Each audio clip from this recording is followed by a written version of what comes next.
Apollo ദൗത്യങ്ങൾ അവസാനിച്ച് 5 പതിറ്റാണ്ടുകൾ പിന്നിടുമ്പോൾ ചന്ദ്രൻ വീണ്ടും മനുഷ്യന്റെ കൈപ്പിടിയിൽ ഒതുങ്ങുകയാണ്. 2026 ഏപ്രിൽ വിക്ഷേപിച്ച നാസയുടെ ആർട്ടമിസ് 2 ദൗത്യം കേവലം ഒരു ബഹിരാകാശ യാത്രയല്ല, മറിച്ച് മനുഷ്യരാശിയുടെ നിശ്ചയദാർഢ്യത്തിന്റെ പ്രതീകമാണ്. ഏപ്രിൽ 1 കെന്നഡി സ്പേസ് സെന്ററിൽ നിന്ന് കുതിച്ചുയർന്ന SLS റോക്കറ്റും ഓറിയൻ ക്യാപ്സ്യൂളും ഭൂമിയുടെ അതിരുകൾ ഭേദിച്ച് ചന്ദ്രനിലേക്ക് പറക്കുമ്പോൾ ലോകം ശ്വാസം അടക്കിയാണ് അതിനെ നോക്കി നിന്നത്. നാസയുടെ ചരിത്രത്തിലെ ഏറ്റവും കരുത്തുറ്റ റോക്കറ്റായ SLS 8 ദശലക്ഷം പൗണ്ട് ത്രസ്റ്റിലാണ് വിക്ഷേപിക്കപ്പെട്ടത്.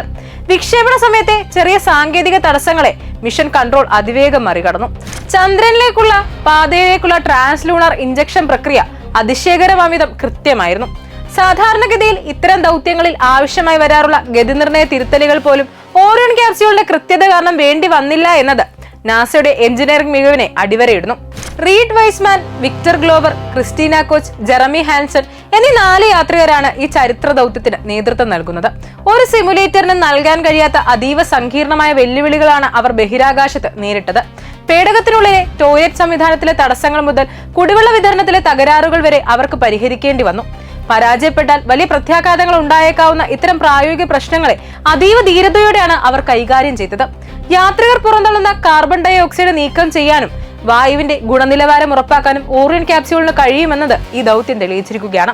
നിരന്തരം ചലിക്കുകയും ശ്വസിക്കുകയും ചെയ്യുന്ന മനുഷ്യർ ഈ സങ്കീർണ സംവിധാനത്തിനുള്ളിൽ എത്രത്തോളം സുരക്ഷിതരാണെന്ന് കണ്ടെത്തുക എന്നതായിരുന്നു ദൗത്യത്തിന്റെ പ്രധാന ലക്ഷ്യം. ഹീലിയം സിസ്റ്റത്തിലുണ്ടായ ചെറിയ ചോർച്ചയും മറ്റും എഞ്ചിനീയർമാർക്ക് നിർണായക വിവരങ്ങൾ നൽകി.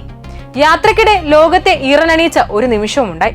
ചന്ദ്രനിലെ ഒരു ഗർത്തത്തെ കമാൻഡർ റീഡ് വൈസ്മാന്റെ അന്തരിച്ച പത്നിയുടെ സ്മരണാർത്ഥം കരോൾ എന്ന് വിളിക്കാൻ ജെറമി ഹാൻസൺ ആവശ്യപ്പെട്ടതായിരുന്നു അത്. ശാസ്ത്രത്തിനപ്പുറം മനുഷ്യവികാരങ്ങൾക്കും ബഹിരാകാശ പര്യവേഷണത്തിൽ വലിയ സ്ഥാനമുണ്ടെന്ന് ആ നിമിഷം തെളിയിച്ചു. ചന്ദ്രന്റെ വിദൂരവശത്തുള്ള ഓറിയന്റൽ തടം നേരിട്ട് കാണാൻ കഴിഞ്ഞതും ഈ ദൗത്യത്തിന്റെ വലിയ വിജയമാണ്. 2028 മനുഷ്യനെ വീണ്ടും ചന്ദ്രോപരിതലത്തിൽ ഇറക്കാനുള്ള നാസയുടെ പദ്ധതിയുടെ നിർണായകമായ ചുവടുപടിയാണ് ആർട്ടമിസ് 2. ഏപ്രിൽ 11 പസഫിക് സമുദ്രത്തിലേക്ക് തിരിച്ചെത്തുമ്പോൾ ഓറിയോന്റെ ഹീറ്റ് ഷീൽഡ് നേരിടാൻ പോകുന്ന താപനില അതിഭീകരമായിരിക്കും. ചന്ദ്രയാൻ 3 ഇറങ്ങിയ ദക്ഷിണ ധ്രുവത്തിലേക്കും ചൈനയുടെ ചാങി 6 സാമ്പിളുകൾ ശേഖരിച്ച ഭാഗത്തേക്കും മനുഷ്യൻ നേരിട്ടിറങ്ങുന്ന കാലം ഇനി വിദൂരമല്ല.